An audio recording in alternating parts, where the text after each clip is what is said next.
Tone Deaf is the journey of a musical theater nerd, bringing musicals into the life of their musically challenged spouse. The reactions to the musicals are real and mostly unedited. This show is for ages 14 and up, because sometimes you just need to use a swear. Now sit back, relax, and have a laugh. You're listening to Tone Deaf.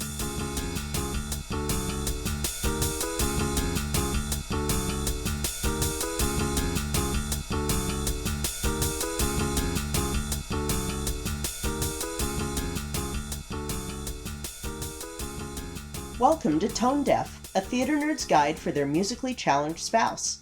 I'm Kay, a musical theater nerd. And I'm Warren. I'm musically challenged. So, today's show is going to be another classic musical, so not the weird stuff, from the 1950s. So this will be a little bit more sanitized for the general population? Yes. Okay, I can use a break. I can use a break from the acid trips to have some semblance of normality. Yeah, we're gonna kind of bring it down a little bit, make it a little bit calmer, have a plot.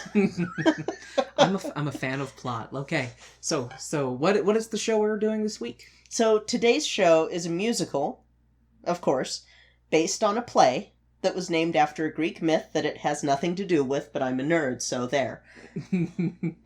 So we're going to be covering Jay Lerner and Frederick Lowe's My Fair Lady.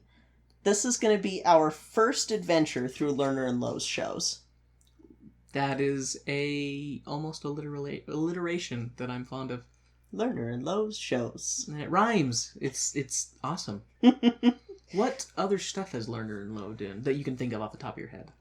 Camelot, Brigadoon. Brigadoon I've heard you reference before. Yes. Okay. And we'll be doing those later. Probably not this run of 10, because I want to space out the classics, but... No. Yeah. You are the captain of this ship. I am the anchor that you're dragging behind trouble.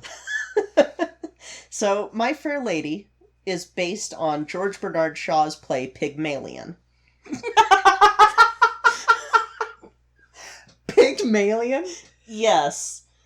So... the Greek myth was like a statue that came to life, but that's nothing to do with this show. But so, oh god. You said nothing to do with this show, so I'm like, okay, just drop it from there. But my brain is still like Pygmalion. That's like, now I need to do a doodle of what my brain thinks when it hears Pygmalion. It's like Man Bear Pig, but an alien.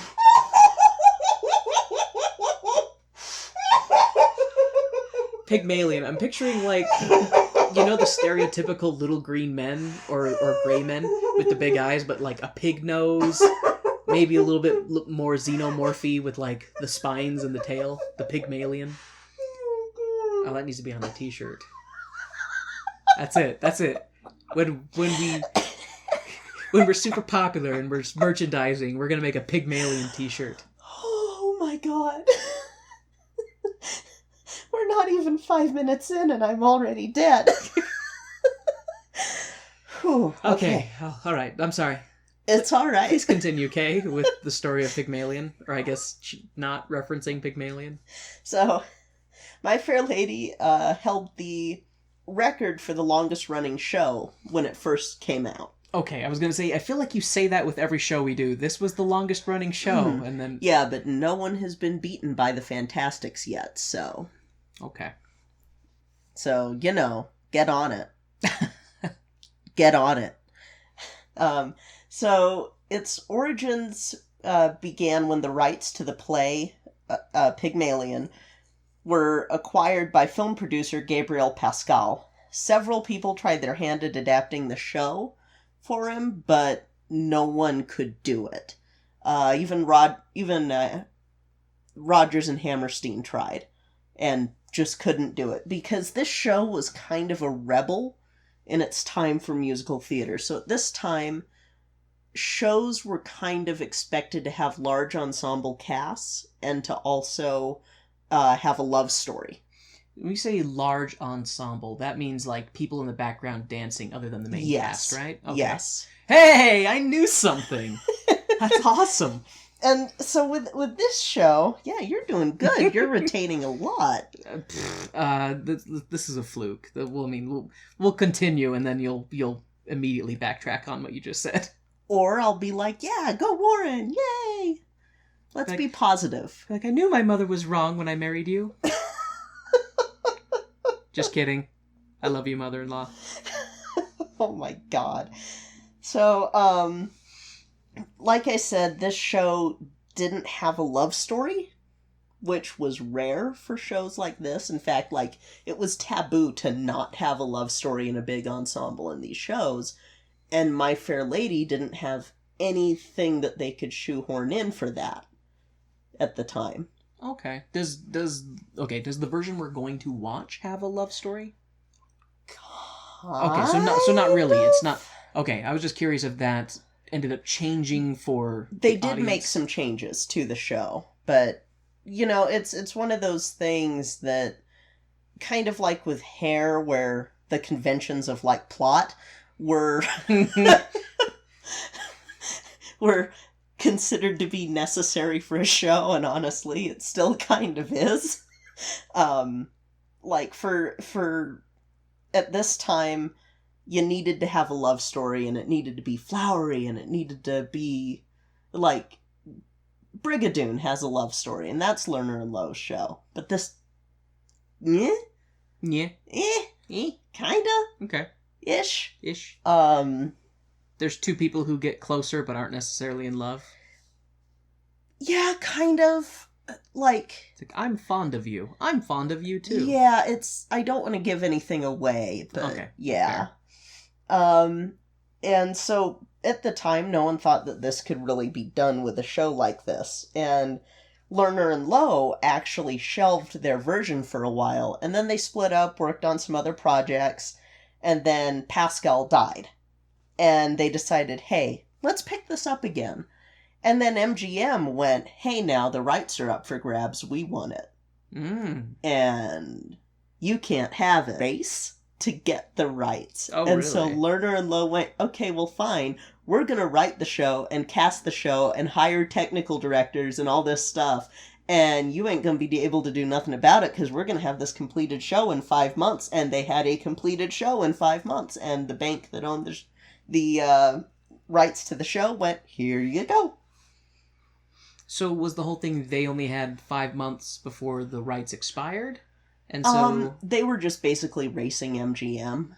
So... Okay. So, but MGM was also trying to do a show. So they're both trying to do a show at the same time, Mhm. but the other guys were able to put it together and get it done faster. And with MGM, too, I mean, they were a big movie studio, and here are these two playwrights, and it's like, oh, we'll be fine. It's kind of like those 90s kids movies that we used to grow up with like, the big team that's going to do better than... Oh, and the smaller underdogs group came in and went, yoink, this is ours. But we've got heart, and that's what really matters. You gotta have heart. All you really need is heart. You may have your big fancy boardrooms and all of your money, but we've got gumption. And so, the original cast of this show included Julie Andrews as Eliza Doolittle. You remember Julie Andrews, right? I am familiar with the name, and I don't want to say what I think she's from because then I'll... Okay, is she, The Sound of Music? Yes! Okay, she's the one dancing in the field, talking to the Yes, she was dancing in the fields, talking to the mountains. And this was actually one of her early...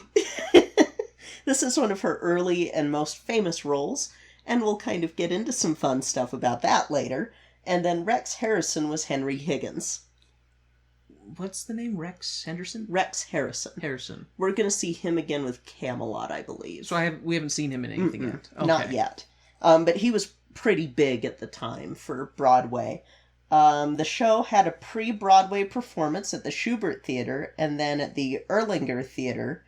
I know I pronounced that wrong. Before premiering on Broadway on March 15th, 1956. It ran for 2,717 performances. Whoa! Yes, from 1956 to 1962, and thus held the record for the time. No, bravo. Yep. This show's been revived a few times, and it's still regarded as one of the greatest musicals, like every version. I know I have seen this spoofed. least half a dozen times. Family Guy for sure. They've spoofed it. Gosh. Probably half a dozen times. A whole episode is spoofing this show. Yeah, I remember that, and I know I've seen it spoofed in other things. So that's that's the theme with me. Is I'm familiar with the spoofs and the references, and that's fine. Now you're going to have a context for the references, and when I start cracking up, you can crack up for the same reasons. Possibly, if I remember, and you'll be like, "Hey, remember that from this show?" And I'll be like, "Oh yeah." The version we're watching is the 1964 film. So probably the version that the majority... Yes, the majority of people are familiar with this version. And it's notable for a few reasons. Rex Harrison came back for the film, so we're going to see him. But Warner Brothers was kind of like, well, Julie Andrews is this young actress, and nobody knows her, and she's never done film before, so we're going to cast Audrey Hepburn instead. Yeah, and there is a big difference between film acting and stage acting. Yeah, but to be fair. Yeah, absolutely. It's very different. I've done both, and I prefer stage. Yeah? Mm-hmm. It's easier for me because my voice naturally projects, which film hates. Oh, really? Yes, because you've got the boom mic right here, so... Oh, okay. Everything's picked up by that microphone, which we're going to get into miking with this show. And so Audrey Hepburn was cast as Eliza Doolittle, but she couldn't really sing well. Not Julie Andrews well, so instead of, having Julie Andrews dub it, they got Marnie Nixon to dub it. So, Julie Andrews isn't attached to this version at all. But she's the one who made the... But she's the one who made the role. The Broadway... Yes. She's the one who made the Broadway one so popular, but she's not in the movie at all. She's not in the movie at all. That is a slap to the face, man. Yeah, and Audrey Hepburn only sings one song in this called Just You Wait, and it's because it kind of needed to be a little bit less refined of a song. But funny enough, this is the year that Mary Poppins came out. Which was Julie Andrews. Oh. So, suck it, Warners. Yeah, seriously. Rex Harrison, this is kind of funny because he has a little bit of a track record, especially with this show, of being a little bit like, well, I don't want to do that. Just being... So I'm not going to go on stage. Or kind I'm of being not... a prima donna. Yeah, if I don't get my way, I'm not going to do this. He refused to go on stage on opening night because there was a live orchestra and he'd never sung in front of one before.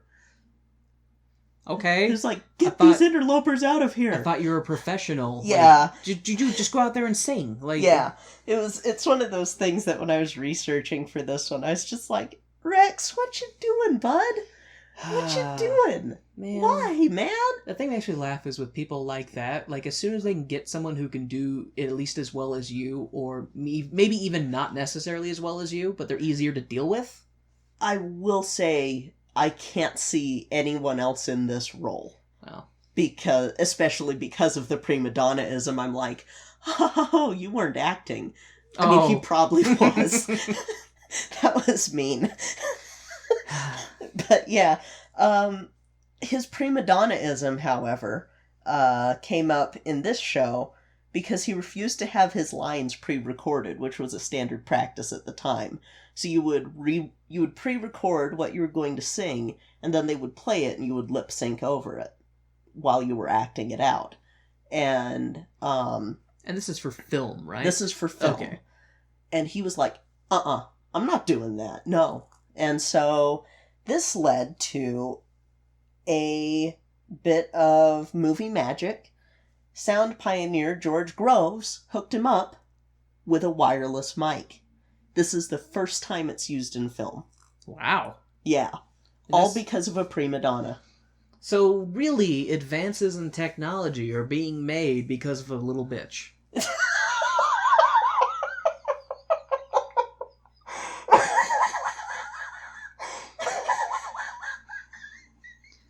Probably get a hate tweet or a hate email. How dare you call him a little bitch? I'm sorry. I'm just gonna call it like I hear it, see it, and smell it. He smells like a bitch. And now I'm just going because I want to make Kay laugh more.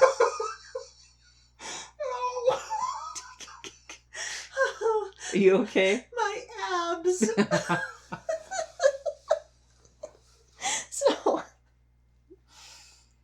whew, okay.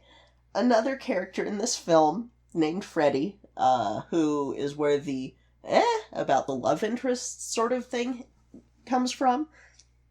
He had his singing voice dubbed in too. The actor that played him was Jeremy Brett, and the singer was Bill Shirley. But people don't remember that as much because it's like, Audrey Hepburn! But that's not her singing! Lay gasp! And actually, this film was shot entirely in studio, which pissed off Lerner. And Audrey Hepburn being cast pissed off Lerner, because he was like, no, film it in London. I mean, you've got the magic of film, but you can also film it on location where it takes place. And also, where's Julie Andrews? And that's also kind of the reception that a lot of people had with the movie. Like, just when, like, you'll have some people who don't like the movie as much as, like, any stage plays or anything, because it's like, well, but Julie Andrews made this role. Yeah. And I agree there. I do like this version. And this version actually won Best Picture.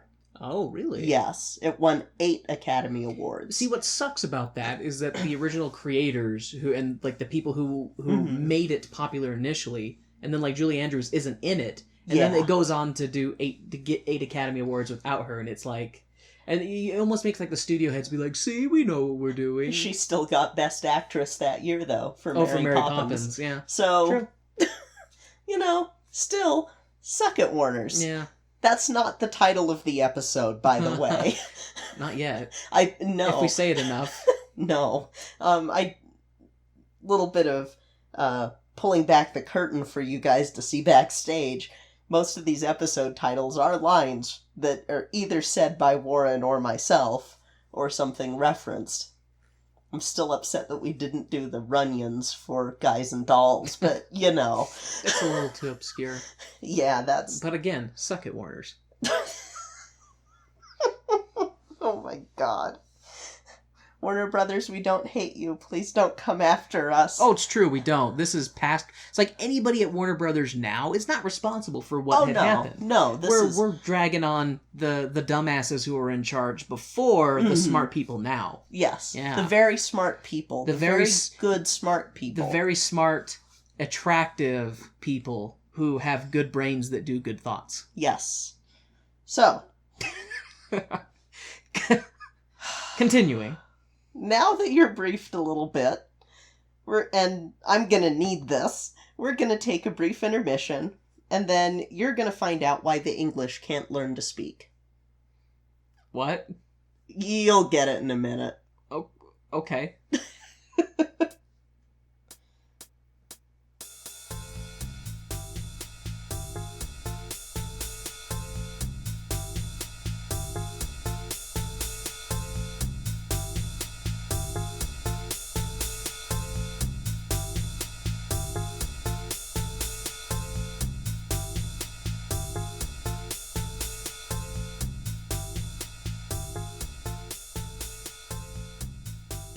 All right, Warren. It's time for the best part of every intermission. Getting snacks that we can't bring back into the theater? Even better. Now that the lights are back up, we can look into the playbill. This week we have some exciting news with our Patreon sponsors. Our alpha sponsor, Jasmine Wu, is now joined by Bianucci. We have 2 sponsors, Kay. Sweet. This is super exciting. I can't believe that we have 2 sponsors already on our show, and thank you guys so much for contributing to our show. We greatly, greatly, truly, truly appreciate it, and we can't thank you enough. Thank you truly from the bottom of our hearts. Seriously, guys, thank you so much. And here's a message from one of our favorite podcasts called History on Blast.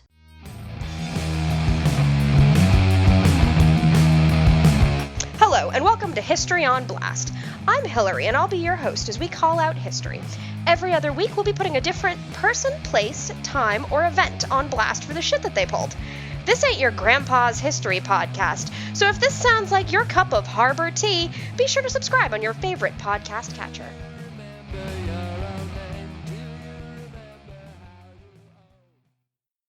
And now, the lights are going down and the music is starting back up, so let's hop into the second act of the show.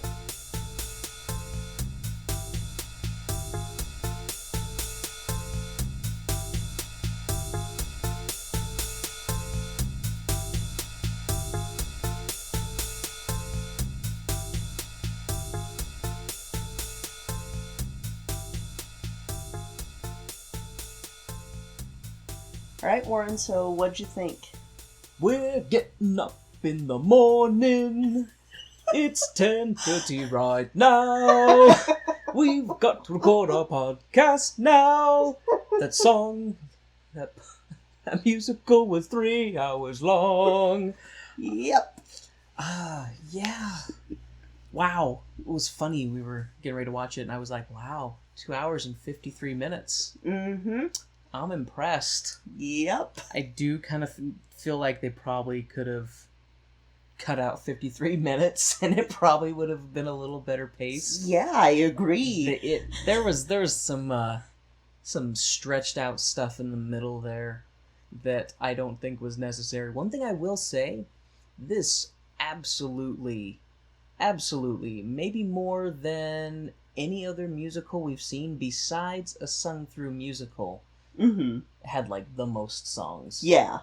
It was like song after song after song after song, which, not poo-pooing, a lot of them were good and catchy. Yeah.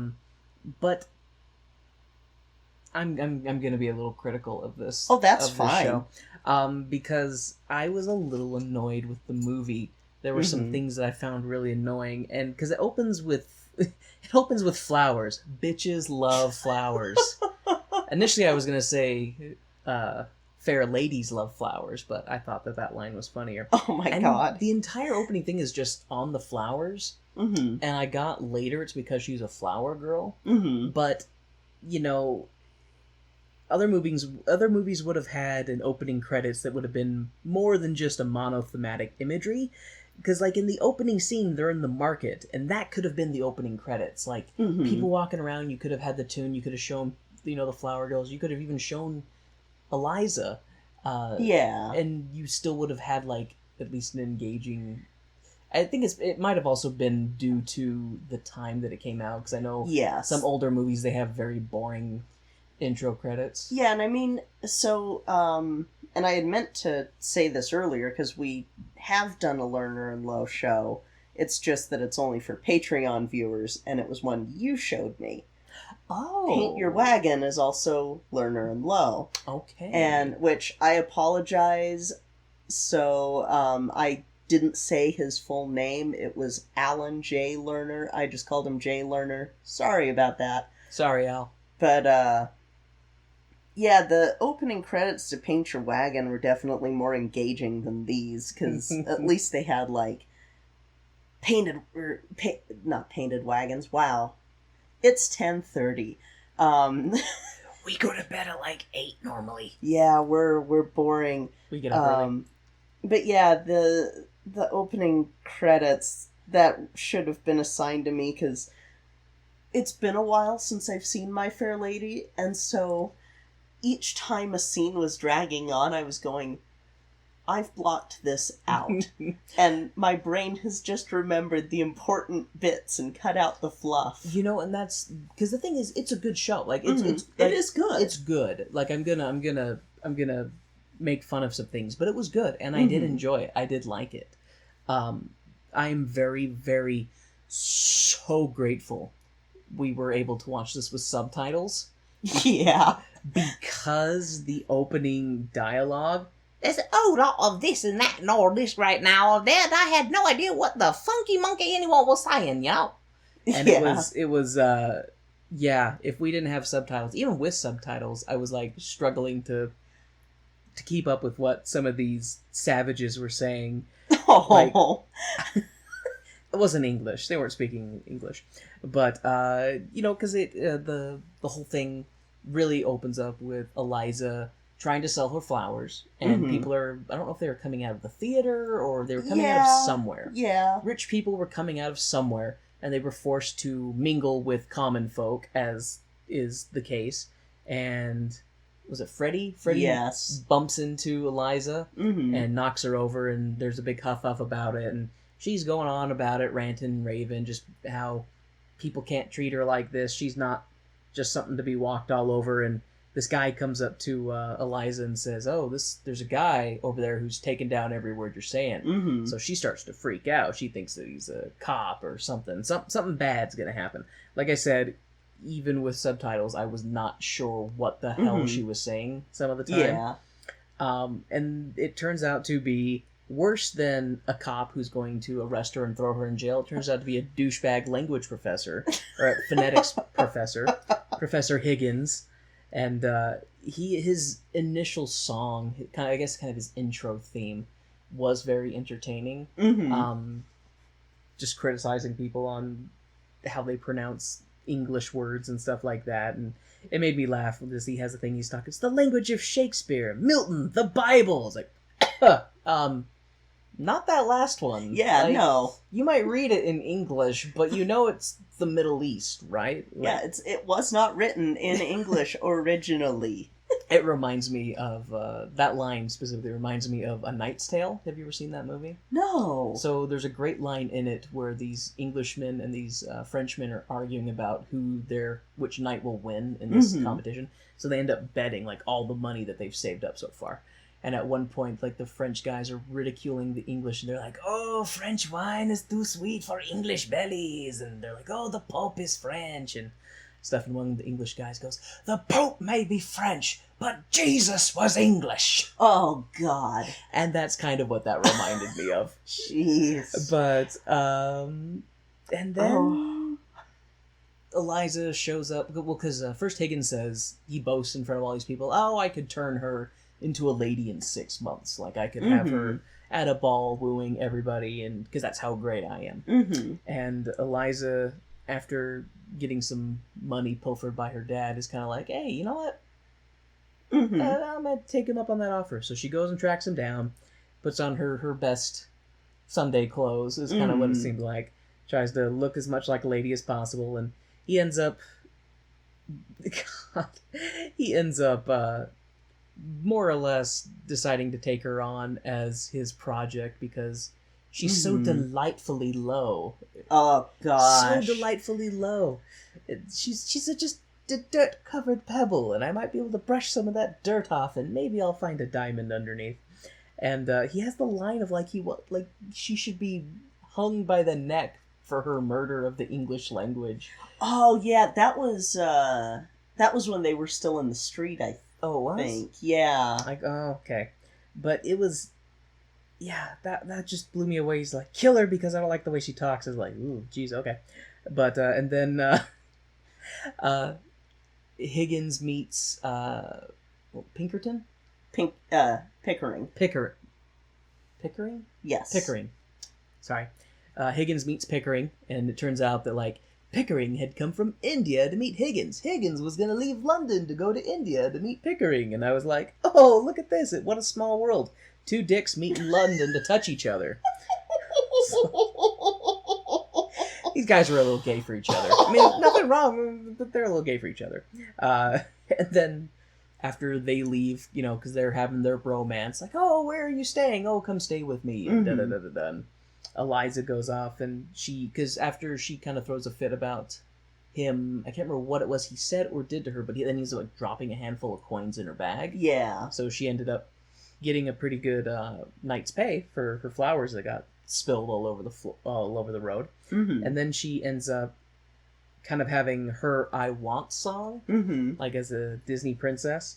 And it's the Wouldn't It Be Loverly, which is one of those songs that I knew outside of the show. Didn't know it was from the show. And I have even used that for years in my life. I would just, if something was going on, I'd be like, wouldn't it be lovely? And I didn't even know it was My Fair Lady. Now I do. My horizons have broadened. And then I have it in here. Wouldn't it be loverly if I could understand thee?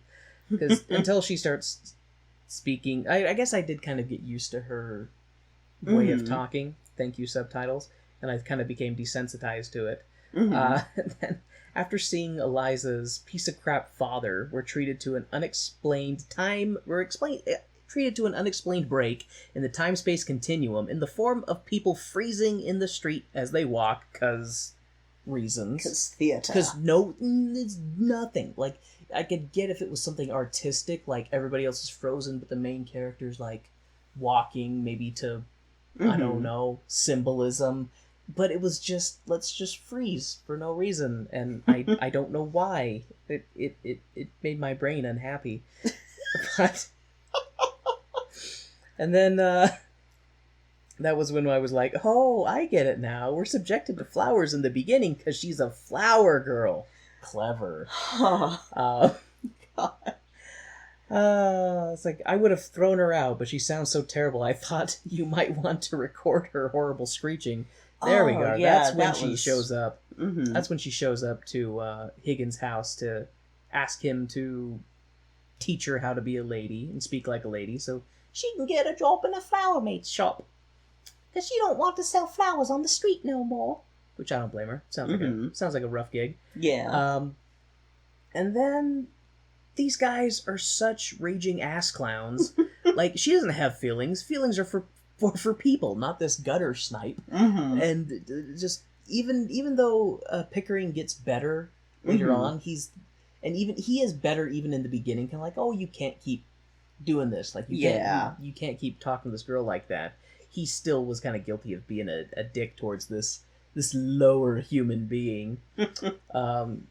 Higgins is hilarious but horrible. He's entertaining and detestable. I love to hate him. Yeah. And I kind of continue that throughout. Like, he's... What's the name of the actor? Rex Harrison. Great job. Rex Harrison did a great job. Sounds like he's kind of he's the one that was a prima donna. Yeah. So I don't know if he's a jerk in real life or not, or if he was. Maybe a little bit. I'm not sure. Well, maybe he played a prick so well in this because he's a bit of a prick in real life. I'm just saying, he's drawn from some real inspiration there. But it was funny when I realized, and I asked you this, he also played Dr. Dolittle in the original Dr. Dolittle movie, which I found it funny that he played Dr. Dolittle, and then in this movie there's Eliza Doolittle.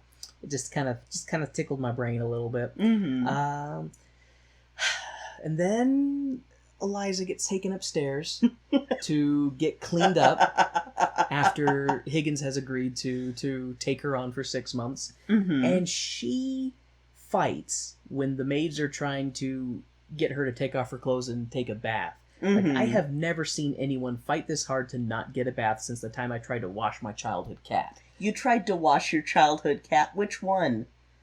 Wasn't Uinta? Might have been Max. I don't remember. Oh. I don't remember. I think it was probably Max. He had gotten like something sticky on him, and so I think he'd like syrup. I don't remember what. It was a long time ago. I was a little kid. It was summertime, and I was like, he can't reach that part of him. I'll help him out, and I've washed the dog before. How hard can it be to wash a cat? He did not like it. That's why he would stand outside our door yowling every single night. Maybe it was revenge. He was going, you remember the bath, asshole? How's your sleep going? I'll sing the song of my people. Yeah. Oh, rest in peace, Max. And then Higgins has his song about let's see, he has this one later, why can't women be more like men? But first he has his basically women are detestable. Why do we need women? I don't need a woman. I'm a bachelor for life. I don't need women around me. Women are nothing but trouble. And it made me think he's a prime candidate for the He-Man Woman Haters Club from Little Rascals. And it's like, who hurt you, Higgins? Who hurt you? I was thinking the same thing. Because it's like the whole show. He makes references that make it very obvious that he's been in relationships before. And it's like, I'd be curious to see that, because it's like, I bet he's just a raging asshole. But yeah, it's more of like, I don't know. Someone probably did break his heart, but he probably was asking for He it. probably was asking for it. And then, oh my god. And then Higgins, during the song, he goes over to, like, all of his different records and turns them on and, like, makes them fast and squeaky to, like, emphasize his point. To basically to, like, simulate women chattering and being like, this is what it's like to be around a woman, how annoying it was. But to me, it sounds like... It would sound like Alvin and the Chipmunks high on helium. Mm-hmm. I was going to add another line to that I thought was really funny, but I was like, I'm already cursing a bit in my notes. I should probably tone it back. So, Alfie, who is her father, needs to die. Like, right now. Like, right away. Die, Alfie, die. Yeah. I know he kind of, if you squint, gets a little bit of a redemption later. Exactly. Not really. You've got to squint so hard your eyes are closed. You very well put. You've got to squint so hard that your eyes are closed and you're imagining it. Yeah. It's in fan fiction. I don't want a fan fiction of Alfie. No, thank you. I don't think there isn't. Then Alfie has his With a Little Bit of Luck song, and I was like, with a little bit of luck, Alfie will cease to be a blight on London. Every time, because they're walking around this construction site, and there's all this stuff, and I'm like, come on, can, like, something hit him in the head? Can he fall down the hole, break his neck? We don't need Alfie. He's just there to be hated. And Alfie couldn't be prouder, thinking his daughter is an in-house prostitute. Make Daddy proud, Eliza. Because he even makes that comment, oh, I knew she would go somewhere. Like, wow, I'm bad at doing that accent. Whew. I can't do that. At least not right now. And I love that he goes to talk to Higgins, and he basically says, I'm a piece of crap, and I like it that way. Now give me money so you can have my daughter. Yeah. Was in a nutshell what he told her, like, or told Higgins. Just like, you can give me $5 for my daughter. Granted, it was £5, and no, that was a lot more money back then, but... and then we have Higgins trying to just have her recite her vowels. As I say, A, Eliza, say your vowels right, or I'll starve you. Because he's like, you won't have lunch, you won't have dinner, no more chocolates. And then she has her just you wait. Soon I will have my revenge, soon. And she goes into this... fantasy, like she does her song and she goes into a fantasy and the screen gets a little fuzzy, which I thought was kind of interesting. It's like, okay, she's fantasizing, the king comes in and she tells him that King's not infatuated with her, but just mesmerized with her. Yeah. And he's like, I'll give you anything you want. She's like, I want Higgins' head. He's like, done, we'll have him killed. And then she's like in the middle of her fantasy, and then comes out of it, and Higgins is standing on the stairs looking at her. I was like, even in a musical where people will break out into song in front of total strangers, this was an in-universe musical psychotic break from reality. That is how rough Higgins' treatment of her is that even by musical standards, she had a musical break from reality, to where Higgins was on the stairs looking at her going, is that bitch singing on the... like, what is she doing? And, like, that happens a couple of times in this show, where someone, like, in a song that we'll be covering in a little bit, people are trying to work around Eliza, and she's singing and stuff, and...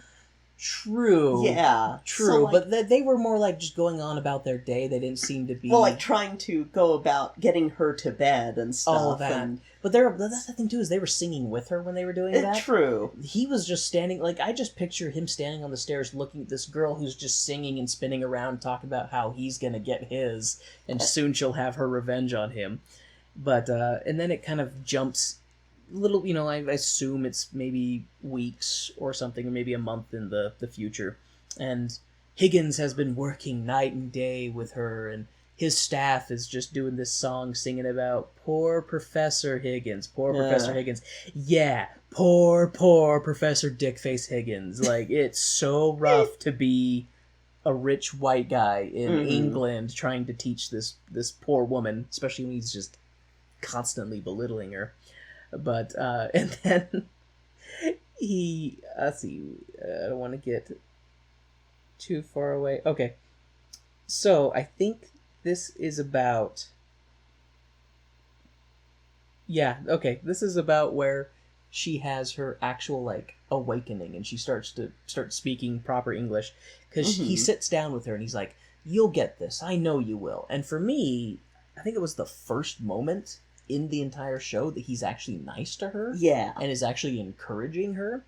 And it's like, whoa, you're being nice to me, Professor Higgins. I don't know how to deal with this. Because she just kind of freezes. Yeah. She just kind of freezes like, did that just happen? Mm-hmm. Kind of thinking that's like when the gears in her brain clicked. And she's doing the, they start doing their, I think she's got it. Yeah. I think she's got it.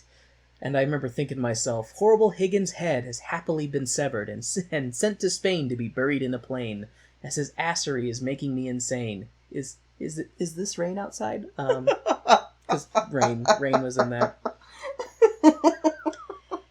And again, everyone is frozen in time for no real reason, except this time they're fancy, so that's new. Because after I think she's got it, they're like, let's do a test with her. We'll take her to the races, see how she does. And it cuts to, rich hoity-toity people frozen in time again for no reason. Everyone who should be here is here. Yes. Yes. KK knows things that I struggle to remember. I love that song. It's just so silly. It was really robotic in a lot of ways, because they're all just not moving except they're singing, and then they'll like turn and just it was very I don't know, upper crust English robots. It was kind of bizarre.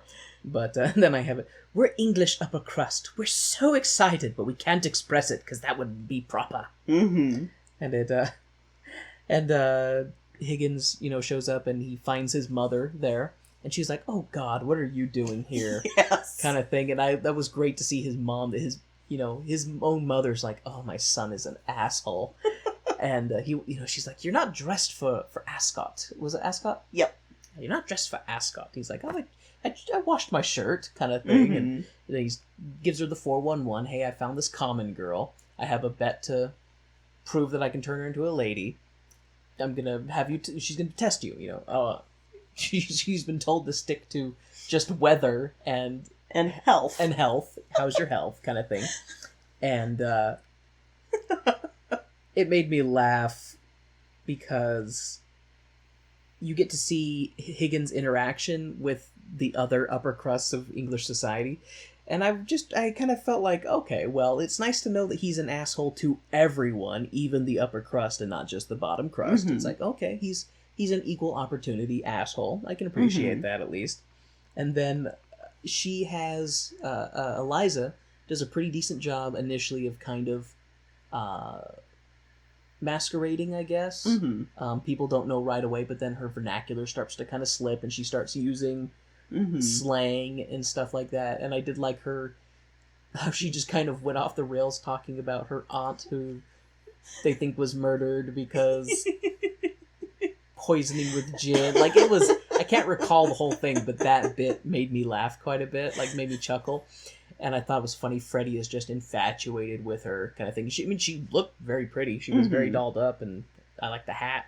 So, and then as they're getting ready to kind of walk away, he gives her his ticket. Like, "Oh, you'll enjoy the race more if you have a ticket," And it was number 7. It was Dover, right? Yep, Dover. And that was one of you were funny, because Kay is sitting next to me, and I could feel her excitement level building for the scene that was to come, and it was just really funny to watch, because she was just like, oh my gosh. It was like just this excitement volcano getting ready to erupt. And then she says the part, all the English people are being proper, watching the horses run by, and she's like, come on, Dover, move your blooming arse." And you hear, People are fainting. Yeah, I love the woman just, she faints. The woman said arse. That was funny though, but that made me laugh, and they kind of are a little defeated to an extent. They're like, she failed, blah, blah, blah, blah, blah. And it made me laugh because then you have Freddy, who shows up at her house wanting to give her flowers. Mm-hmm. And he had a line, like, the crap, what's her name? The headmaid? Oh, I can't remember her name. Well, headmaid takes the flowers, and she's like, would you like to come in and wait? And he's like, oh no, I want to drink in the street where she lives. And I don't feel like I heard that right, because I'm like, I want to drink in the street where she lives. I expect him to, like, turn around and pull out a flask and just start getting wasted on her steps. And I was just like, dude, I mean, her dad's a booze hound. She probably wants to get far away from a guy who reminds her of dear old daddy douchebag. But then you were like, no, he wants to drink in, comma, the street where she lives. As in, take in the view, as in, be there. And I was like, oh, that makes more sense. Silly Warren. And then Pickering, he is very upset about the failure at the track, and he's like, we're done with this. It's over. No more. I'm done with the bet. I'm pulling out. Jump cut. It's been 6 weeks all of a sudden. This is madness. She will fail. You'll kill us both. Yeah. Kind of thing. That part made me laugh. He's like, I'm done with this bet. We're done. No more. And then, like, it's in this. They're still zoomed in on him. And then it, like, literally just cut. Boop. Clothes are different. And they're like, this is insane. What you've done with her in these 6 weeks. And I'm just like, we couldn't even get a training montage. Like, I was just like, couldn't even get a training montage. Like, okay. And, because he had to teach her how to walk and how to bow and how to sit, how to address a Dutch and a Duke and all these different nobilities, because I guess there's subtle differences in how you address different nobilities. I mean, I wouldn't know that. I'm just a plebeian, so. And then, Eliza looks like a lady. She's very dolled up, complete with that belief that she is immobile unless a man's arm is presented to her. You're not a person, Eliza. You're a decoration. Remember that. Oh, but hey, I will say, like, she looked really good. Yeah, like, she did. Very pretty, very nice dress, lots of cool jewelry. She definitely looked like she was going to a royal event. Yeah. And that's where we have the intermission and more flowers. More flowers, Kay. Yeah. There were more flowers. Look at the flowers, Warren. Look at the flowers. Hey, I will take a bullet in the back of the head right now. I'm ready to go to sleep.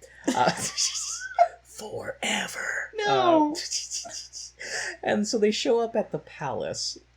And I assume it's a palace where they show up. Yeah. I don't. Yeah. Well, like an embassy. Okay. More so. Okay, that's actually true. That's right. He says he takes her to the embassy ball. So he takes her to the embassy. And Higgins runs into his pupil, Zoltan, however, Zoltron, whatever you want to call him.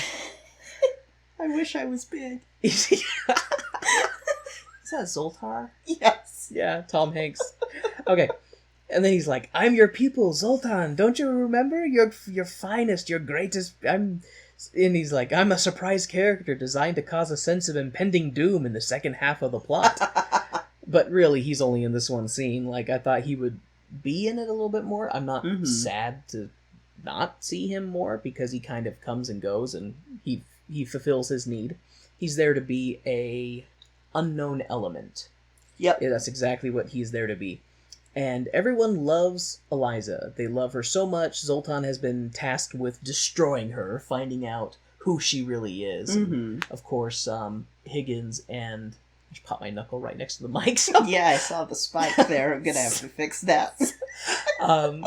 Higgins and Pickering are worried because Pickering is like telling his wife, I think is who it was, and he's like, take Eliza and get the hell out of here. Yeah. He's like, we are bailing on this. Pull the ripcord, hit the ejection. This guy is an imposter finder. Kind of thing. What was that? Run!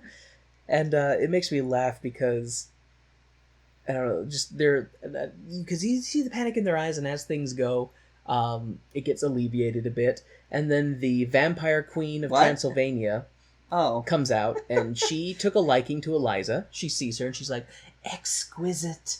You know, as she's walking down the hall, I think that she, you know, she's aged, decrepit, she's ancient. She needs a new body to inhabit. And I think she's going... I sense this one's a virgin. I can take her and she will be mine. And yeah, so the vampire queen, took a What? liking to Eliza. I think she's looking for a new body to jump into.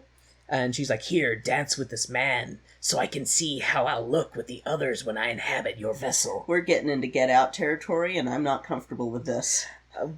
Hey, there wasn't a single black person in this movie. You This should is feel true. safe. It's all white people. I'm just saying. It would be a white person who's getting get outed.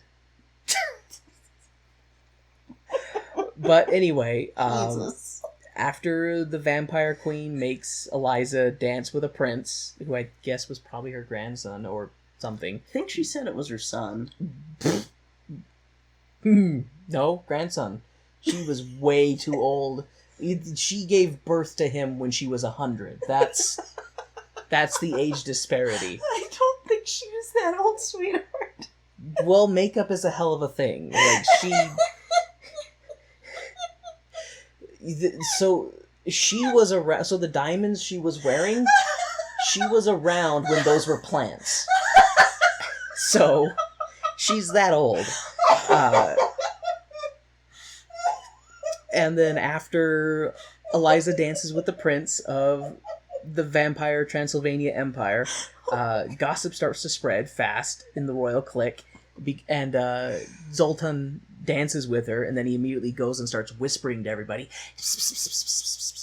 And Pinkerton and Higgins are patting themselves on the back so hard because it turns out that all the gossip he was spreading was that she's a fraud.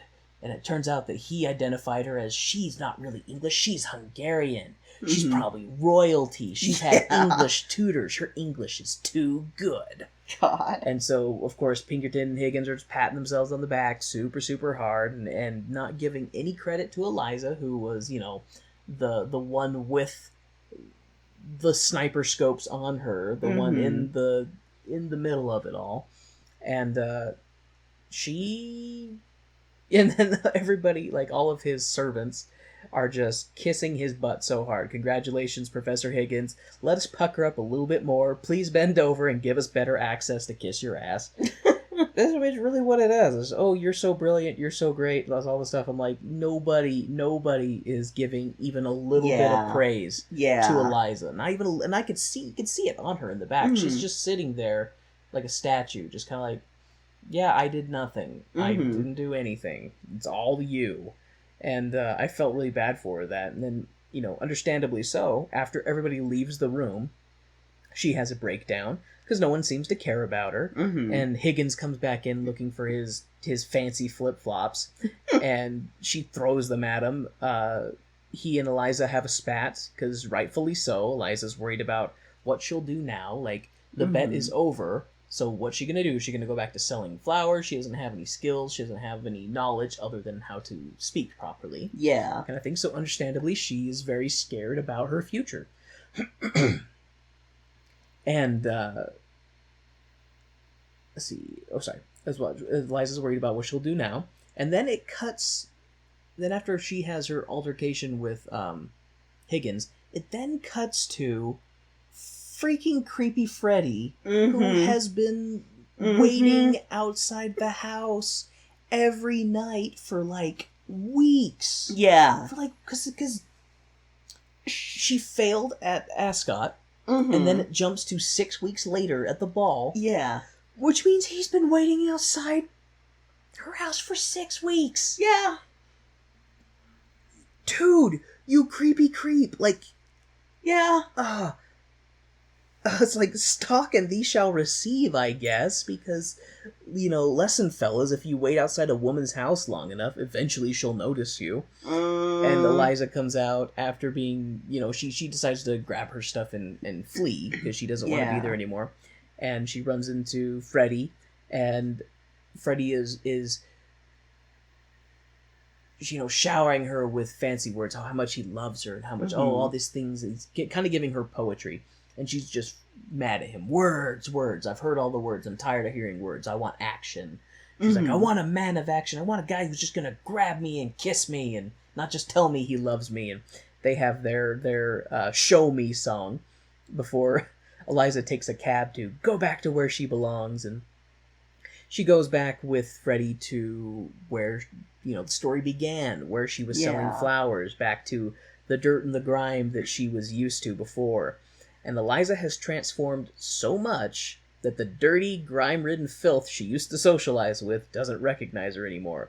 She's, like, hanging around with people that she knew, and they're like, oh, sorry, I thought you were someone. She's like, yes? Who did you think I was? Oh, the light's playing tricks on me, lady. Yeah. Kind of thing. And I did like the one guy who's like, can I get you a cab? A lady like you shouldn't be in this part of London. It was such a rough scene. Felt so bad for her. It's true. What I thought was actually cute, though, was that everybody there was singing the Wouldn't It Be Loverly? Mm-hmm. Had a reprise Yes. of that song, and it had a very different tone because I liked it because the first time we see it, it's her talking about how she wants to, wouldn't it be lovely if I had all this great stuff, if I was living this life of luxury? And she's gone off, and everybody knows that she's living with Mr. Higgins. Mm-hmm. And it's almost kind of like she had that energy has kind of permeated the area, and these people are also kind of like, they're going about their daily lives, but they're also in their own heads thinking, wouldn't it be lovely if I had my stuff? And it was like kind of depressing, but it was also oddly sweet. Mm-hmm. I don't know how to quantify it just right. But Eliza bumps into her dad, and he's come up in the world with just a bit of luck. Yeah. Because when he goes to talk to Higgins initially, and Higgins gives him money to go away, he then tells his secretary, his maid, I can't remember her name, to reply to this guy who's been sending Higgins letters because he wants him to come to America and talk at this group function. I can't remember what it was called, but he instead, almost as a prank, gives them Alfie's information instead. Yeah. And then Alfie ends up going over there, and I guess was a big success. And then the guy that invited him over there ends up dying and leaving Alfie in his will. So Alfie is now basically a millionaire. Mm-hmm. He's basically a millionaire. And he hates it. He, feels like his life has been ruined to an extent. He's like, I was a poor, worthless, good-for-nothing, and I liked it that way. Now I've got, expectations, and I hate it. And he's blaming the professor for it, and that kind of made me laugh. But then after he kind of gives a bit of a... He gives a bit of a pep talk to his daughter by saying, don't you come home. I ain't going to take care of your lady. You go out and stand on your own legs. Yeah. And it's oddly enough, it's the nicest thing he's ever done for his daughter, oddly enough. And then he's telling about how he needs to go marry her stepmom. He's got to get married in the morning. Yeah. But first he's got to pub crawl all across London and schmooze with as many ladies of the night as he can. Yeah. Before he ties the knot and takes those vows. And it just made me kind of gag, but also kind of laugh. Yeah. And it was like... That scene went on for way too long. That was one of those scenes that I felt like could have been shortened or could have not existed. Yeah. I think there were a few of those, and they could have been altered, and I think it would have improved the flow of the story, especially at the end. Because, hurry up, Alfie, you're getting married in the morning, you need to get in your boozing and whoring before you tie the knot. Mm-hmm. And then we cut back to Higgins, because he has another... Because after he finds out that Eliza has left, he then is like, how dare she leave? Kind of thing. After everything... Women don't do this. Yeah, women don't do that. And he has another... or men don't do this. He has another Jeez. I Hate Women song. And it's like, why can't women be more like men? And it's like, Kay pointed out that this is a very gay song, because at one point he sits right down with Pinkerton and starts talking about how men are the best companions, and I wouldn't rather be with anyone else, and Yeah. And the way that they're going back and forth, I'm kind of like, why don't you two just you guys are the best of buds. It's one of those things that it makes me so mad for the era, and I mean, we're still kind of going into that era again, but the whole, can't have people be gay on TV or on movies, blah, blah, blah, blah, blah. And so it's like, this whole movie, this whole show would have been at least a little bit solved for Henry. But he'd still be a raging douche canoe. Yeah, he's But obviously he'd have his soft side there. he's obviously a narcissist, and it is all about him. So Yeah. that's a thing with narcissists. He'll always be a raging douche canoe. Yeah, he'll always be a narcissist. But what's funny is he ends up, he leaves his house, he goes looking for Eliza. I don't know why. I think he just went. I don't know if he just went to his mom's house to basically vent. Yeah. And it turned out that Eliza was there, and it was it that Eliza called her or just showed up? She just showed up. And her mother is like very impressed with Eliza, kind of thing, and rightfully so. And especially from the last time that she saw her and everything like that. And I love that Higgins' mom loves that Eliza is getting under her son's skin. Yes. Because I love that Higgins' mom is like, my son is an asshole. So when she sees him fretting and being upset about this, she's kind of like, serves him right. He needs to be brought down a peg. He needs to have his perspective reoriented. Yeah. And I thought that was great. And then she's basically telling him, you need to be nice to Eliza, and he's like, you mean I have to behave to this thing that I created from squashed cabbage? It's a fun nod to Pygmalion. Huh? Well, okay, so the statue wasn't made out of cabbage, but the whole Pygmalion myth was this sculptor made a statue out of ivory, and he wished Those that... poor elephants. Yeah, and he wished, though, that the statue would come to life. Or he wished that he would find a girl as perfect as the statue he carved, because he fell in love with the statue, and then Aphrodite goes, here you go. So there's the nod to Pygmalion right there. In that line, I made you... Was Pygmalion an asshole, too? Well, they don't really say, but... Okay. Well, back to this. Nerd! Okay. I mean, it's kind of to this, because there's the nod to the source material. No, you're good. Because it makes me want to go on a tangent about the Hercules animated cartoon that I used to watch in the morning. Oh, yeah, let's save that. Okay. So, anyway. And then Eliza has her "You're Not the Freaking Center of the Universe" Higgins song, where basically the sun is going to shine without you, the clouds are going to move, the wind is going to blow, the sea is going to do its thing, like, everything's going to go on without you. You're not important. And if those things can go on without you, so can I. Yeah. And I was like, you go, girl. And, and it just made me laugh, because then Higgins, he talks about how he's like, oh, I did it. I knew I could do it. Like, first you were, the sniveling whatever he called her, and now you're this, pillar of strength kind of thing. He's like, it's all because of me. And he ends up leaving the house, and as he's kind of mope walking home, that's when we get the other song. Well, I guess there's 3 songs that I knew outside of this musical that I didn't know were My Fair Lady. Well, I guess 2. Because the only other one that I knew was My Fair Lady was I Think She's Got It. I Think She's Got It. That's the one that I knew was My Fair Lady, because I've seen it in spoofs. And then I guess as well is I've Grown Accustomed to Your Face. Yes. And that's where he goes into I've grown accustomed to her voice. And he's just... And I was like, I think he's used to her being around. Like, he has a song for like a minute or 2 about it. He might miss her. I'm not sure.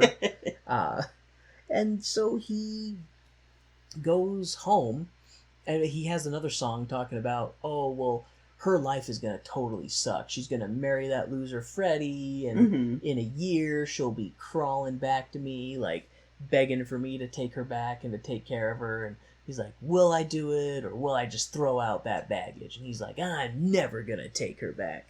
And then he goes into his study and, like, turns on the recording from when she first showed up at his house. And he's just moping and looking really sad. And then Eliza comes in and does her not proper talk. And he's like, oh, Eliza?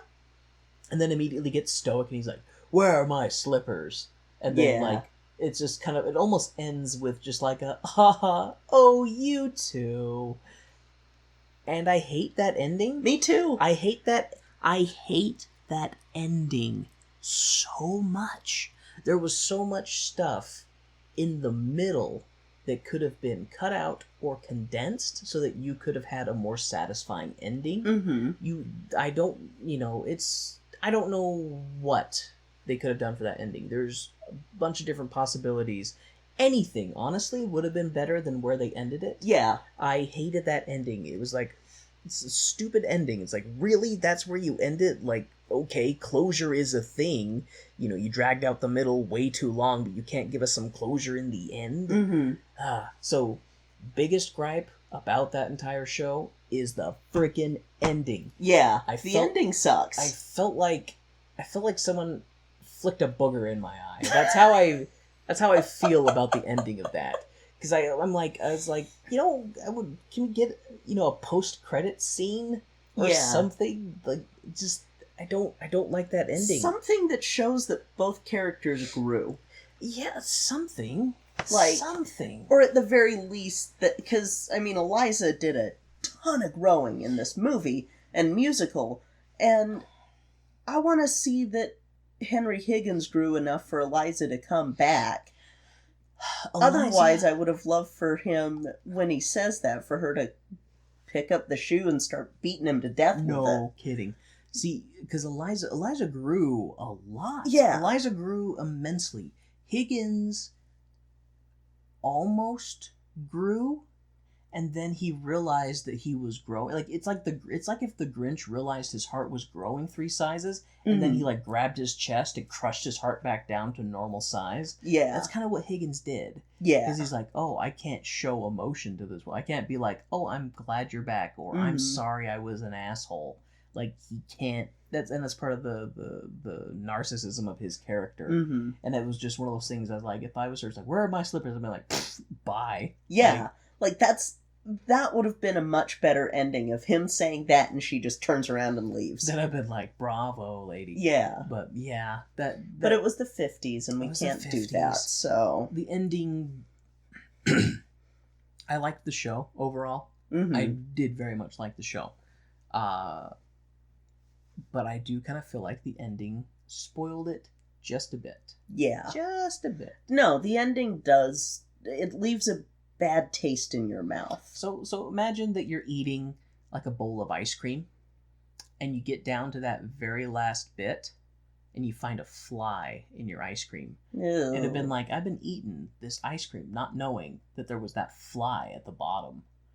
Oh gosh, you're giving me flashbacks to that coffee that I had. Ugh. What did it make you feel buzzed? There was an earwig at the bottom of it, so Ooh. yeah. But that's the same feeling as My Fair Lady. I take my joke back now. But yeah, so that was My Fair Lady. Yeah, it's good to see it and now know the source material. Mm-hmm. Does the stage version end the same Yes. way? Are you serious? The stage version and the movie are very close. So it's not the kind of thing that can be blamed on the studio changing it. No. Well, way to go, original writers. You guys just... Yeah. If this is ever revived, someone please change the ending. If it gets revived again, because it's been revived like 7 times or something, and no one's changed it, so... If it gets revived again for, like, the modern era or something, just someone change the ending. The ending sucks. Like, just no. Okay. Tired rant over. You're good? I'm good. I've got it out of my system. Got it out? Got it out of my system. That's good. So next week is another one of those shows that's referenced everywhere. It's also going to be our first show from the 1800s. So, as in it was written and performed? It was written and performed in the 1800s. Oh. This will also be your entrance into Gilbert and Sullivan shows. We're going to be doing Pirates of Penzance.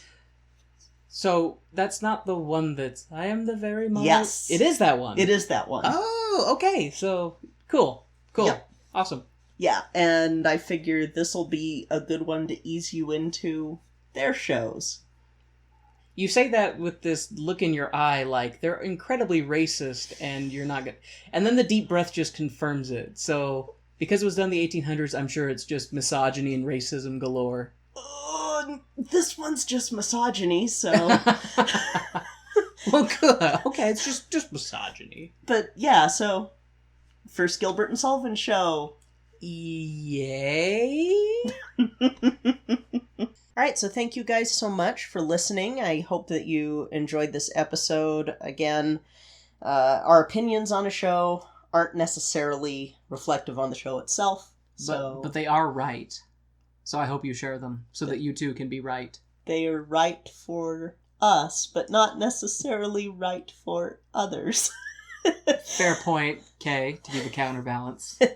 So please, if you enjoyed this, please subscribe. Please shoot us a review on iTunes.